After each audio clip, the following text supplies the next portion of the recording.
Hello, YouTubers, and welcome back to another episode of The Grandstand here on the Ohio Patriot Education Network YouTube channel. I'm, as always, your host, AR, the Ohio Patriot. And for today's episode, we're going to talk about how the leftist mindset is and always has been mental illness. So basically, for those that don't know, and I've talked about it a few times on this channel in the last month or so, there was a bill currently sitting on Governor DeWine's desk to be signed into law called House Bill 68. Basically, what it would do is it would create a SAFE Act in the state of Ohio that would stop children from being medical experiments, stop kids from having their fucking entire lives sterilized because of some bullshit that some piece of shit fucking adult wants to claim that they're transgender or whatever the case be. So it would stop hormone blockers on kids under the age of 18. It would stop medical transitioning of kids under the age of 18, et cetera, et cetera. Unless, of course, there's verified proof from multiple physicians, et cetera, that this would actually make this kid want to kill themselves, what it is then, if they were taking off these drugs, et cetera. So, yeah, it's the whole thing. Basically, you just have these people that are a bunch of nuts, is what it is, dude. And we've talked about it before many times on here about how you have the medical industry right now knows if they put these kids on these hormone drugs, they put them down these roads of medical transitioning, et cetera, they're creating lifelong patients, dude. It's a way for Big Pharma to create an entire generation of lifetime patients. That's all it is. That's the end game. It's pure greed. It's pure disgusting. Fucking complete Satanism, basically, is the best way to describe it, honestly. And then, of course, you got one of these douchebags named Kerry Callahan a couple weeks ago talking about, by vetoing HB 68, Governor DeWine will keep our state's exemplary gender-affirming healthcare as a national model. So first of all, you fucking cunt, Kerry, Ohio is not an exemplary gender-affirming healthcare state, you dumb bitch. And to sit there and claim that, oh, we're a model for gender-affirming... First of all, there's no such fucking thing as gender-affirming care. There is literally you sterilizing children, you sick, demonic, fucking pedophile cunts. That's the whole entire point. You're a bunch of fucking child molesters. You're a bunch of fucking child abusers that want to fucking sterilize kids, want to sterilize an entire generation, and then you wonder why people like me want to beat the fucking shit out of you at that point. And that's the entire point of the fucking matter, dude. Is you have these individuals taking the shit into a slippery slope mentality way too fucking far. And then they wonder why the pushback is a punch in the fucking mouth, honestly. So, which honestly, truthfully, going back to some stuff that happened here at the State House in the past couple of months, which is basically you had all these douchebags that were against HB 68 come out of the woodwork and admit to abusing kids, dude. And that's what I don't understand. How in the fuck are you going to have these people like Laura Robertson Boyd, etc., come out here, be against HB 68, admit that they're abusing children to turn them transgender, and not have these fucking adults arrested on the spot for child abuse charges, dude? That's what just blows me away, honestly. It's like, what the fuck, dude?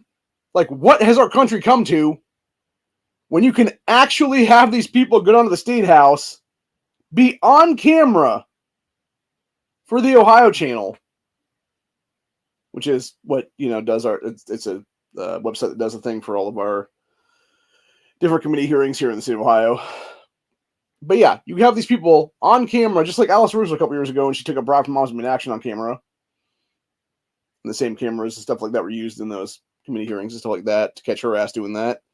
But yeah, you have these people on camera openly admitting to abusing children and not being at least investigated to potentially be arrested for child abuse then. And it's like, what the fuck, dude? And this is the problem with the old guard GOP entirely in this country, dude.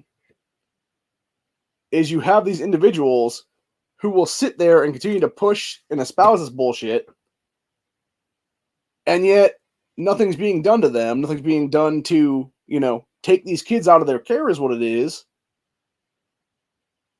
And that's the whole point. Like, you know, I'm not all about CPS, I'm not about child protective services and stuff like that, dude. But like, isn't the entire point of CPS being created is to get kids out of situations like that where they're literally being mentally and physically abused? Which is exactly what it is in both cases in this situation, because you have these adults who are pushing this shit into these kids' minds and mentally abusing them that way. And then they're physically abusing them by putting them on hormone drugs and hormone blockers and everything else like that. And it's like, bro, like at what point is enough enough? And that's what I'm saying. Like, I think the problem is right now is you have this corrupt ass old guard is what it is that refuses to actually do anything to actually, you know, deal with the situation. And so when the situation is finally dealt with, you know, a year from now, 2 years from now, 5 years from now, whatever it's going to be, you have these leftist people that keep talking about this whole, like, you know, fictitious authoritarian dictatorship and stuff like that. They're literally willing it into fucking existence at this point because they are pushing so fucking hard in the opposite direction that they're going to create an authoritarian dictatorship in this country, dude. That they're going to create the fascist dictatorship they've actually been bitching about the whole time. And it's not going to be somebody like a Mike DeWine or like a Donald Trump, whatever the case be. It's going to be somebody even worse than that, dude. And God forbid that person is like some kind of Hitler type, honestly.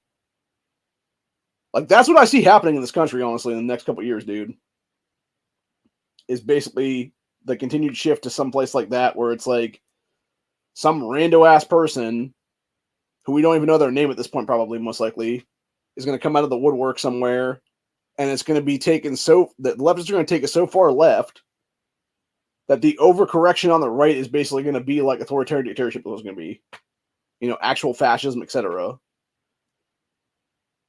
And that's what the scary part of it all is, dude.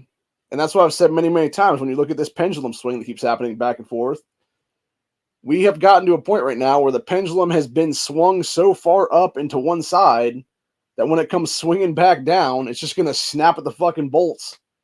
And it's going to take everybody out in the fucking wake. Like, there's not going to be one person unscathed from that situation, dude. And if that means it's going to be a full-blown civil war in this country next year, if that means it's going to be something else for that matter that starts up, who knows? But, like, honestly, that's exactly what we're leading to right now. So, anyway, going to talk about, going back to that woman I was talking about there, actually, which is this Laura Robertson Boyd woman here.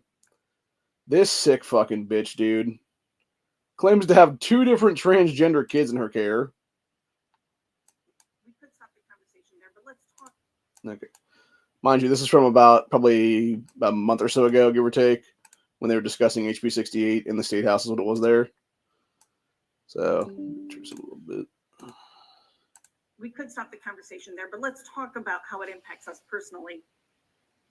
Again, when I first started writing testimony 2 years ago, I shared that my greatest fear for my 2 transgender children as a parent is the risk of suicide. We've heard about that a lot tonight, and it's real.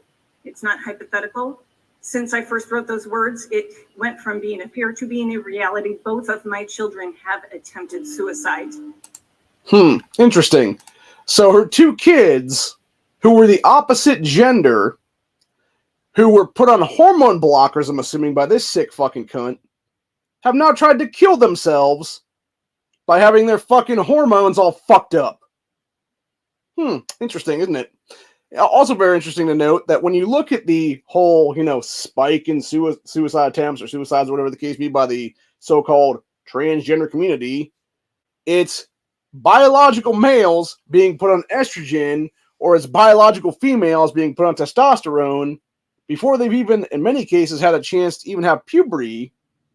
And so you have this mix between where they should be at with regular puberty, with their hormones being, you know, adjusted and stuff like that through puberty and stuff like that, and them being blocked by these various hormone drugs is what it is, or hormone blockers for that matter, which is the HRT shit is what it is there. And then you wonder why these kids think the only option is to opt out. Like, it's not that hard to figure out, man.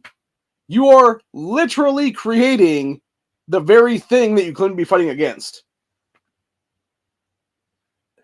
And that's what blows my mind, honestly, dude. It's like, how do people like this Laura Robertson Boyd woman even exist outside in our reality, dude? Like, why are they? First of all, why are people like her not in a mental institution themselves right now for either Munchausen syndrome by proxy, or I think there's a new term of it actually, which is like transhausen or something. I think is what they call it now, or something, where it's basically the same exact thing, but it's like a different terminology for it there. And then of course you had this fucking nut job on the opposite side here, which is still the same people that were all being a bunch of trans nuts. There's what it was, named Cody Clark, who I can only assume was a man that's now living their life as a woman. Here is what it is. But yeah, this is what the Clown War people said about this person, because their testimony it was, I love being trans. My partners are trans. My best friends are trans. My sibling is trans. I chose being trans in every single lifetime. In every single universe, trans community is the greatest joy of my life. Trans love and trans joy is sacred. God, what a bunch of nutcases, dude. I truly believe that the reason I am here. Oh yeah, that's biological male. Okay, that's all I needed to hear. I just needed to hear that one fucking thing there, dude. Yep, that's a dude living life as a woman. That's what it is, man. Yeah, these people are fucking lunatics, dude. And mind you, these are the same assholes who, like, a month and a half ago, give or take, voted yes on issue 1 to enshrine abortion and child sterilization to the Ohio Constitution. These are the people who belong in a fucking insane asylum, but yet somehow have voting rights in this country. It's like, at what point is enough, dude? For real. Like, at what point is enough, dude? And then, of course, you got this one coming out from Libs at TikTok here yesterday, which is breaking. The state of Virginia is working with Planned Parenthood to cut out parents from their child's medical decisions. It says Planned Parenthood of Virginia admits that they will assist minors crossing state lines to get abortions and fund it without parental knowledge. They also say they've never seen a minor not get approved by a judicial bypass, which means judges across Virginia are approving every single minor to get abortions without parental knowledge or consent. And that's exactly why I called that one bitch yesterday from Missouri, that Quaid or Quad or whatever the last name is there, who it is, who is one of the state reps there in Missouri, who's now going to try and run for governor next year is what it is. And she's basically trying to run an abortion platform while being financially backed in her candidacy by Planned Parenthood, dude. And it's like, and people wonder why you have, again, an overcorrection is what it is, man. Actually, there's another story I want to talk about as well in this one. I'm thinking about it right now. That has to do with Planned Parenthood and stuff like that, or just really, I think that shit is what it is there. Let me go find here real fast, because it was when I shared a little bit ago here on the X page. Oh, by the way, I do want to mention that one. Gaston Glock, the founder of Glock Firearms, apparently passed away today, at the age of 94. So R.I.P. R.I.P. old Glock is what it is there. So actually, it was interesting because, if I'm not mistaken, it was Gaston that actually wanted to make Glocks about $300, and then it was all of his people that were the board of directors that were just greedy assholes that were like, nah, people ain't gonna buy it because they're gonna think it's cheap or whatever the case be, and then they made it like $500 or $600 is what it was then. So, and then ironically enough, Glock never really innovated because they just had that name recognition and name brand for decades because of both law enforcement agencies and then also Hollywood film industry is what it was there, where you had it in like every single movie in the 80s and 90s and stuff like that. What was it seeming like there? So actually, that is one thing I will give cuffs. The people that made that movie with Christian Slater back in the early 90s, I think it was like 91 or 92 was when the movie came out. And you had, I think they were basically being told, like, oh yeah, use Glock for this. And they're like, fuck no, dude. Because you have them actually having, I want to say it's Beretta is what he bought there in that movie. And it was a 15+1 capacity. So it's like, yeah, it's just funny. Because he even said, because it's funny because he's actually talking to the guy at the store and he's like, oh, is there one that holds any more than this or whatever? And the guy's like, no, which is kind of funny because your standard Glock at the time held like a 17+1 capacity. So it's like, well, that's obviously a lie. But yeah, it's just funny though. So that is a great movie too, by the way. Actually, it does go to show like the restrictions on gun rights and stuff like that, especially in California, because when you look at what those guys are buying in their whole right before the shootout scene in that movie, it's them literally going out and buying like shotguns and stuff like that. Then like the one guy buys a revolver and stuff. So, although the one thing that always has bothered the shit out of me about that movie, which is you have them talking about how to load the shotguns, but yet we never actually see any boxes of ammo for said shotguns, or them like in the back of a car loading up a fucking magazine or whatever the case be, or whatever it's going to be there, or even the guy loading his revolver and shit like that's what it'd be then. So actually, there is one. No, I'm sorry. There actually is one funny scene in that movie, and it's obviously a really, really bad edit during that shootout scene, because you have this dude literally pop a magazine into a gun, rack one in the rack around in the chamber, so it's actually closed, and then like a second later it's open again. He has to like redo it a second time, and it's like, man, that is some badass editing right there. Like that is just, ooh, Hollywood, you done fucked up on that one, man. So, but yeah, so to go back to Planned Parenthood stuff right there is what it is, and I do find this girl's mugshot kind of funny, knowing what she did is what it is here, which is a woman who burned Wyoming's only full-service abortion clinic is ordered to pay $298,000, and you can see the mugshot that she had there, where she was like all smiles, basically. She kind of had those weird Harry Potter glasses too, for that matter. Yeah, so Cheyenne, Wyoming, a judge has ordered a woman who set fire to Wyoming's only full-service abortion clinic to pay nearly $300,000 restitution, the full amount sought by prosecutors. Says Lorna Green is serving 5 years in prison for burning Wellspring Health Access weeks before the clinic was set to open in Casper in 2022.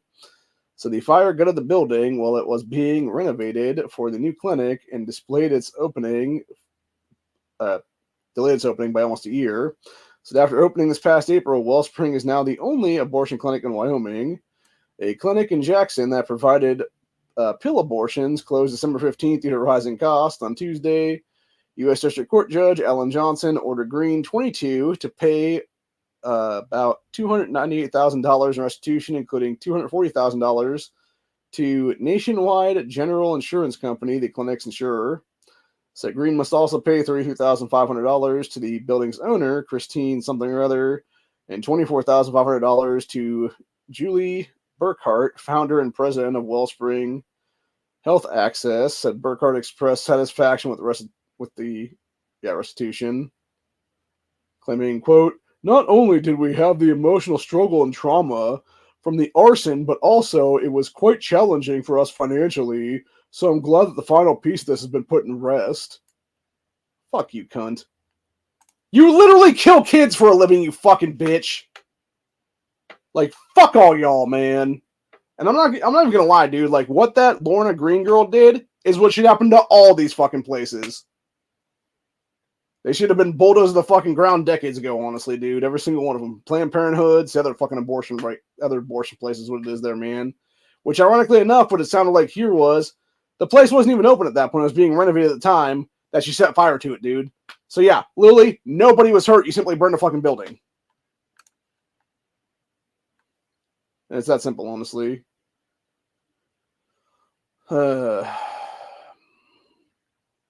Yeah, it continues on to say here, it said restitution was identical to the amount sought by prosecutors and unopposed by Green's attorney, who in the email statement on Wednesday said that Green looks forward to a productive and peaceful life after her term of incarceration. Oh, she should get a full pardon on that one, dude. 100%. She really should. So, anyway. I also do want to point something out, too, for that matter. Going back to what we talked about yesterday with all the swatting shit over the weekend. So, Ohio Attorney General Dave Yost was federally swatted yet, or not federally swatted. He was regularly swatted yesterday, is what it was, in Columbus. Because his daughter went on social media and was like, yeah, fucking cops showed up at the house trying to kill us, is what it was. Because they were claiming that somebody there was like trying to kill somebody, is what it was there or something. And again, goes back to show what I said exactly 4 years ago when I was fairly swatted, dude. Like, this is why laws need to change, man. This is why swatting itself, whether it be state level or federal level, whether it be local cops or feds coming to your fucking door, like trying to beat your door or whatever the case be for some bullshit, should be, at minimum, an attempted murder charge, if not a death penalty sentence for that matter. It's as simple as that, really. So, going on to some 2A news for the day, actually. And this is some bullshit right here, actually, which goes back to the McCleskey case. Judge rules McCleskey does not get guns back. Said no luck for St. Louis lawyer Mark McCleskey and his wife after they were trying to reclaim their firearms. They previously agreed to surrender in 2021. Said Judge James Dode of the Missouri Court of Appeals ruled Wednesday that because McCleskey pled guilty instead of arguing he was acting in self-defense, he waived his ability to reclaim the firearms. McCleskey's gave up 2 firearms when they pled guilty to a 4th-degree misdemeanor in exchange for the state's dismissing of a felony charge. Yeah, they should have never pled guilty to anything on that one, dude, because they weren't guilty of anything. They were guilty of literally standing their ground is what it was, dude. Against a bunch of BLM terrorists who literally broke down their fucking fencing and shit and tried to storm their fucking home area is what it was, man. So they could get to somebody else's place in the same fucking suburb area there is what it was in that gated community. So, which ironically enough, dude, I'll tell you what, like, and honestly, like, everything in, like, 2020, go back to the riots of 2020 there, like, the McCleskey case was one of those ones, dude, where, holy shit, had those people pushed, had the BLM terrorist side actually, like, wanted to be violent that day, dude, Mark and Patricia would have been fucked, dude, legitimately, for 2 reasons, honestly. The first reason being, you had Mark that had his AR, that was not fucking loaded, by the way. He had nothing in the fucking mag that day. And then you have Patricia with I think it was a Walther PPK or something like that, or some variation of it, that was apparently some kind of prop gun and had the firing pin backwards, so it was a non-functioning firearm, because that was one thing that came out in the whole case is what it was. So you had to have the cops basically take it apart and put it back together to make it a functioning firearm to begin with. So even if she wanted to shoot somebody that day, if she had a magazine in that gun that was loaded, it wouldn't have mattered because the gun wouldn't have functioned. So yeah, if BLM really wanted to get violent with them that day, dude, like, they would have been completely fucked, man. So they're real fucking lucky, dude, that just like the showing of force by firearms and stuff like that dissuaded these jackasses away from them is what it was there. So, but again, it goes back to show the whole thing about BLM and Antifa both being pussies, what it is, honestly. So anyway. Let's see where we're at now. Yeah, so Mark McCleskey, who famously stood outside his home along with his wife Patricia and pointed firearms at BLM terrorists back in 2020, asked the Missouri court to return his AR-15 and pistol from the famous photo taken outside the home. So the St. Louis judge also ruled in December 2022 that he wouldn't be able to get his guns back, while the judge ruling the pardon had no bearing on the plea agreement, which is absolute bullshit entirely, dude. It's just, again, it's just a way for them to fuck people over is what it is, man. So,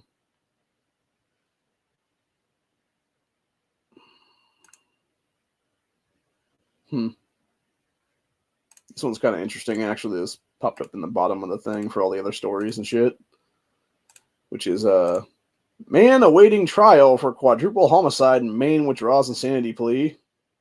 So basically, he is saying that he's just nuts. He was trying to claim he was nuts when he killed him, I'm guessing, and now he's just like, yeah, I wasn't nuts. Like, just, take me out, basically, is what I'm guessing on that one.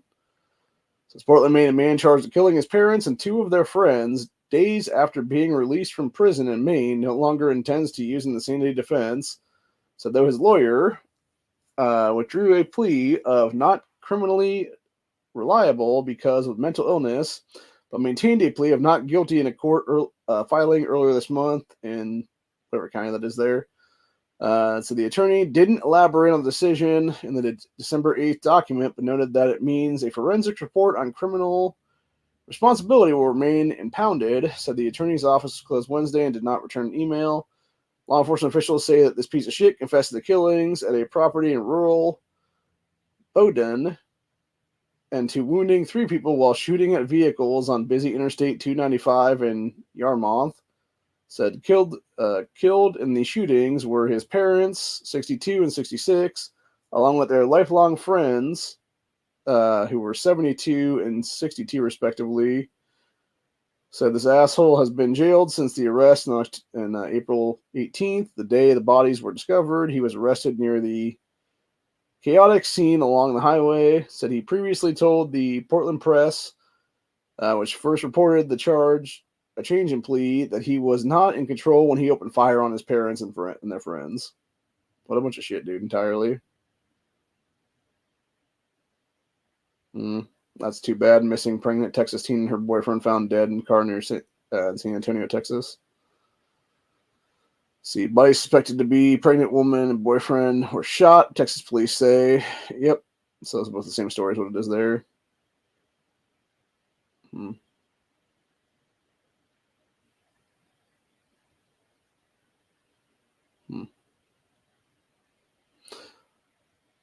I'm trying to think who this girl is because that name sounds familiar. I think that might have been the girl who killed her mom because the whole Munchausen by proxy thing, if I'm not mistaken. Let me go look it up real quick now. Let's see. Yep, right there. Munchausen by proxy. Yep. Yes, another chapter is coming to an end, and perhaps one of the most infamous true crime cases in the past 15 years, the case of Claudine Dede and Gypsy Rose Blanchard, something like that, has gone down in American history as one of the most recognized cases of suspected Munchausen by proxy, a psychological condition that causes a caregiver to engage in attention-seeking behavior by making the person or people under their care ill or making people believe that they are ill, which again, going back to Munchausen by proxy we're talking about this whole time, is exactly what these fucking parents do that claim to have trans kids. And like in that Laura Robertson Boyd woman's case, she wonders why both of those kids try to commit suicide then. It's like, gee, I wonder. So, yeah, just fucking disgusting is what it is, dude. But yeah, for those who don't know about the that case, specifically with Gypsy Rose there, you basically had her mom make this girl seem like she was all fucking sick and shit. And then eventually she, I believe, got like an internet boyfriend is what it was. Like she met some guy on the internet somehow is what it was, for like messengers or something like that, so back in the day. And that dude basically, he was kind of nuts himself too, if I'm not mistaken. And eventually talked her into helping him, or she talked him into helping her, one of the two, into killing her mom or something, I think is what it was.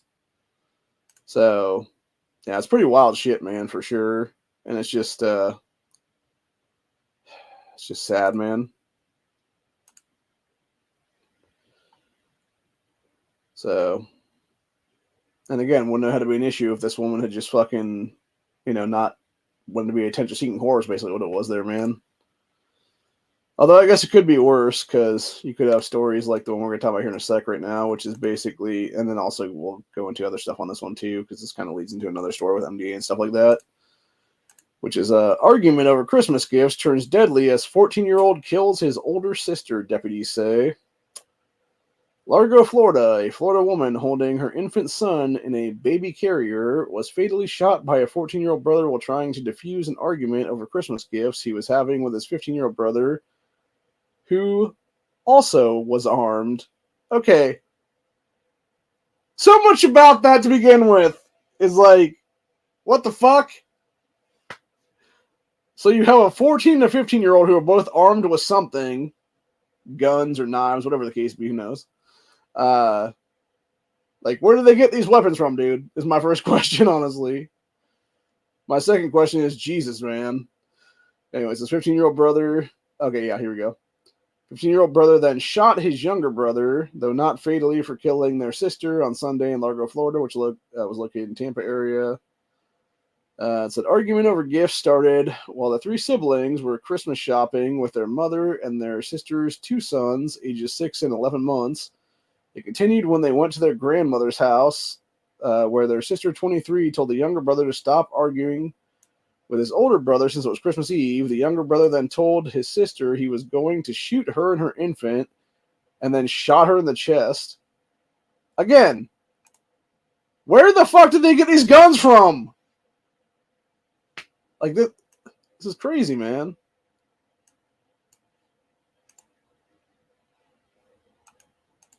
Delinquents that carry guns. Oh, here you go. Yeah, cops stop right now.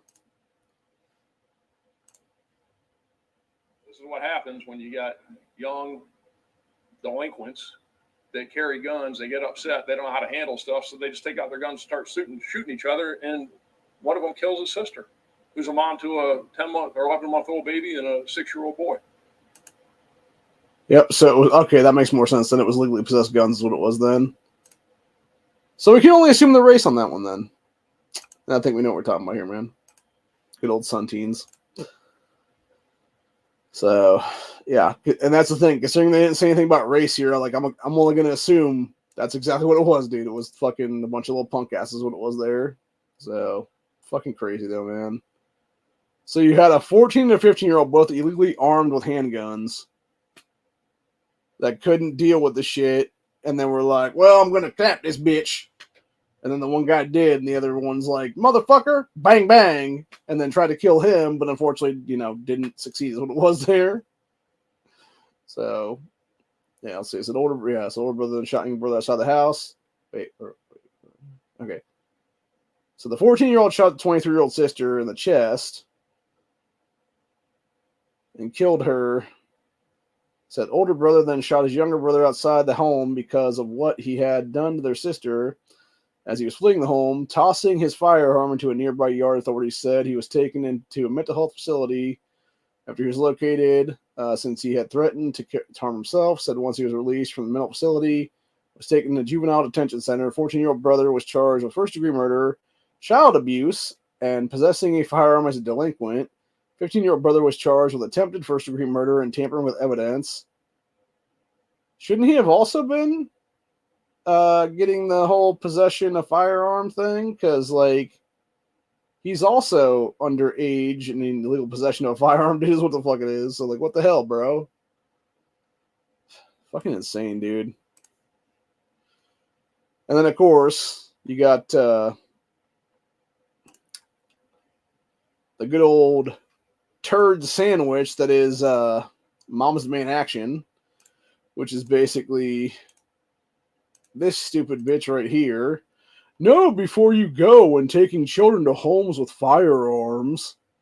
Says Portsmouth, Virginia. The presents have been unwrapped, and it's time to show off new bikes, new games, and new clothes children receive for the season of giving. So with the children home for holidays, gun safety advocates say 'tis the season to know before you go to unfamiliar homes. So we are asking every parent when they enter a home that they are unfamiliar with, are there firearms in the home, and are they properly secured to keep my children safe, said Virginia chapter head of Mom's Main Action president Joy McManus. Well, first of all, that's none of your goddamn business, Joy. You can go fuck yourself, cunt. Seriously. It's none of your fucking business to have guns in my home or not. Why don't you keep your own shit under the fucking wraps, bitch? Anyway, so line of questions can feel awkward, but Mom's Main Action said the questions could save a life. No, it couldn't, actually. Said Mom's Main Action supports House Bill 12 in Virginia, which calls for the Virginia General Assembly to require, quote, gun locks with new handgun purchases and a child safety warning on handguns. This, again, goes to show what we've been talking about for years now in these organizations that I've been founding, which is that anti-gunners know fuck all about guns. They know fuck all about FFLs. They know fuck all about 4473s, etc., dude. Because if any of these dumb cunts ever fucking bought a gun from a federally licensed firearms dealer, they would know that when you're buying a handgun, it automatically comes with a cable lock, you dumb bitches. It also comes with fucking safety warnings on the fucking guns themselves in many cases. So what you're doing is you're trying to push forward legislation in Virginia that has already been the standard in America for decades. That's how fucking stupid you are. That's how fucking retarded you dumb whores are. Yeah, and rightfully so. It said Virginia Citizens Defense League President Philip Van Cleve says the bill is unnecessary. Because it is. That's the whole point, dude. It's fucking unnecessary entirely.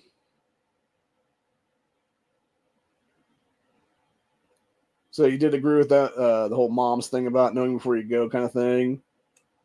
Well, in the first place, again, it shouldn't be an issue because in general, if you're a decent parent, or if you're actually a good firearms owner in this country, you're going to teach kids proper firearms training, proper firearms handling, etc. at young ages, dude. So it really shouldn't even matter, honestly. But this is the problem again. You have these people, these anti-gunners, these MDA bitches is what it is, these every town fucking cunts, etc. there, who want to fuck with gun rights so hard that you can't even have adults teaching kids the proper firearm safety and stuff, dude.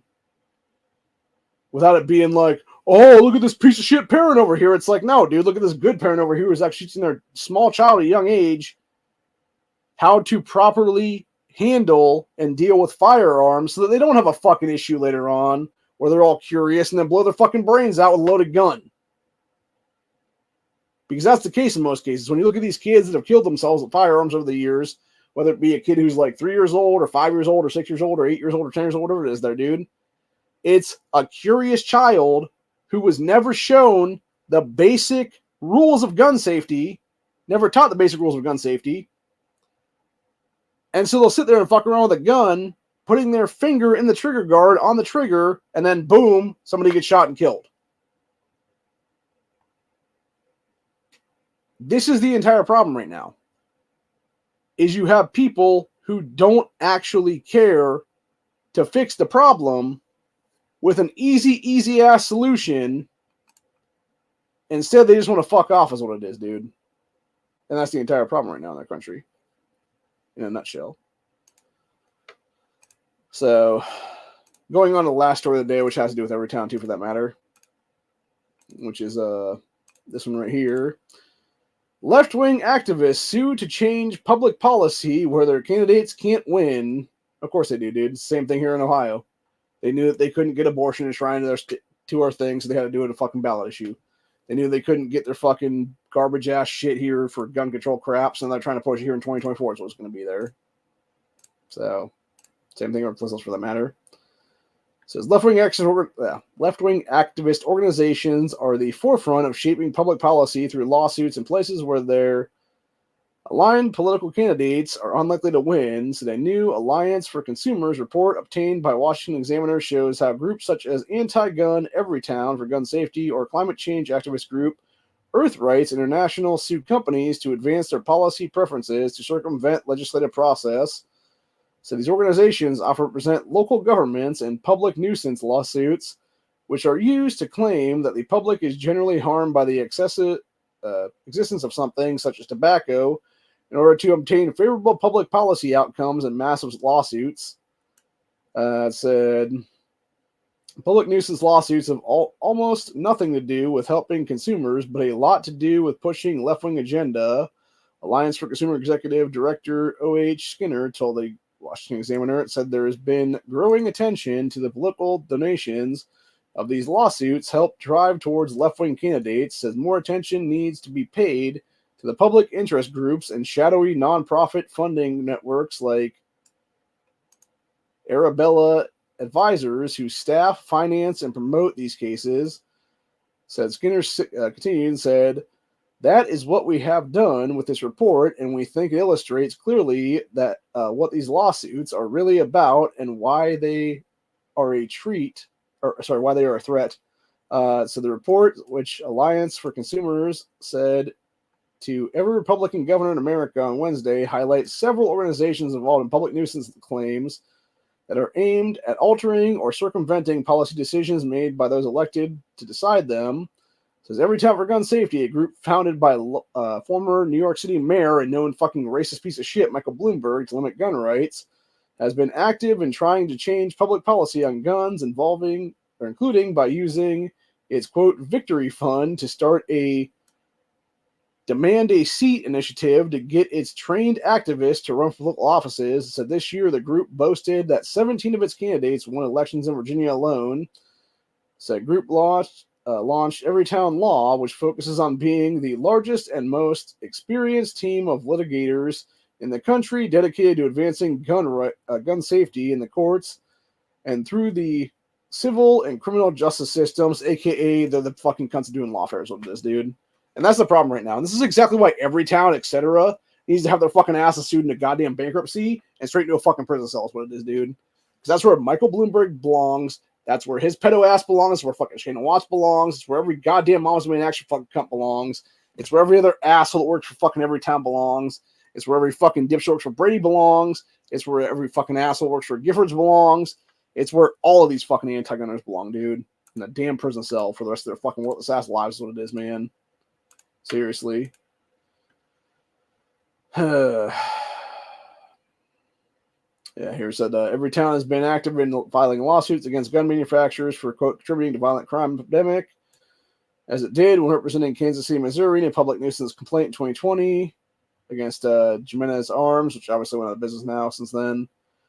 So they also represented the city of Chicago when it sued an Indiana gun store because its sales of firearms have, quote, created, exacerbated, or sustained a public nuisance that causes harm and health and safety, well-being to Chicago residents, yet not the fact that you have a bunch of Chicago residents stealing guns every time is what it is there, dude. So, bunch of horseshit entirely, dude. It's fucking ridiculous as hell.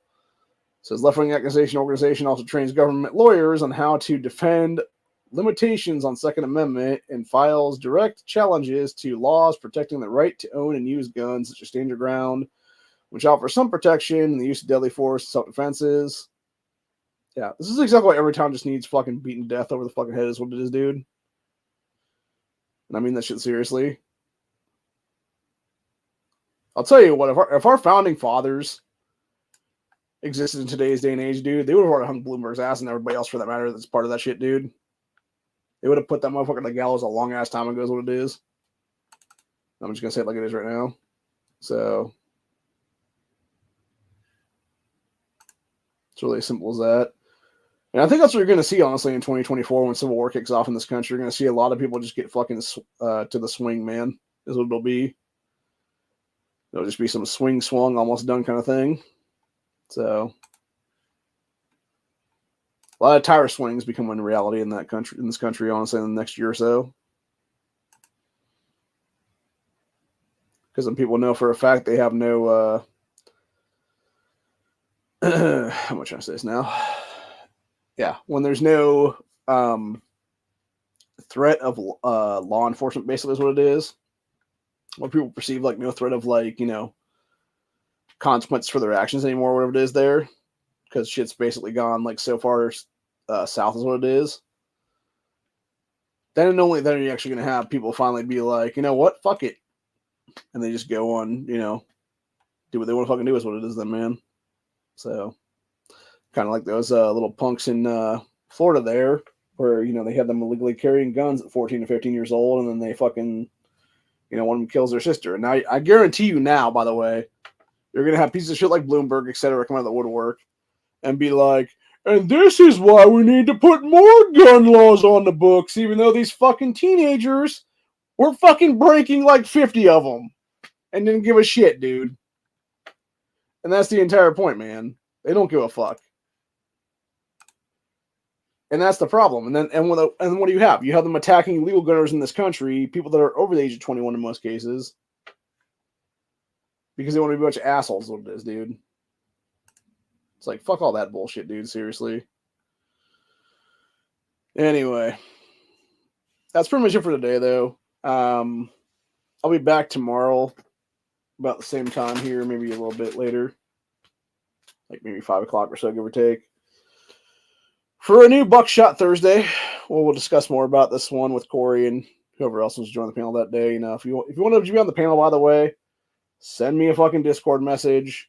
I'll send you a link, and we'll do this, man. So, anyway.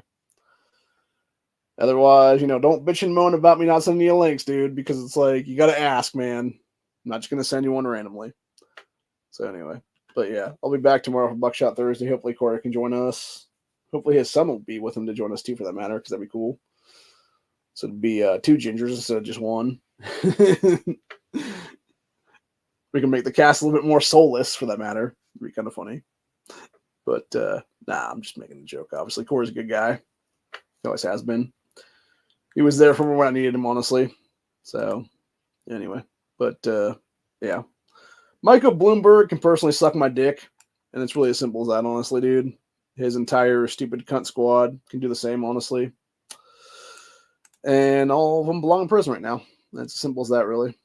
So, anyway, hope you guys enjoyed this episode, and I'll see you all in the next one later.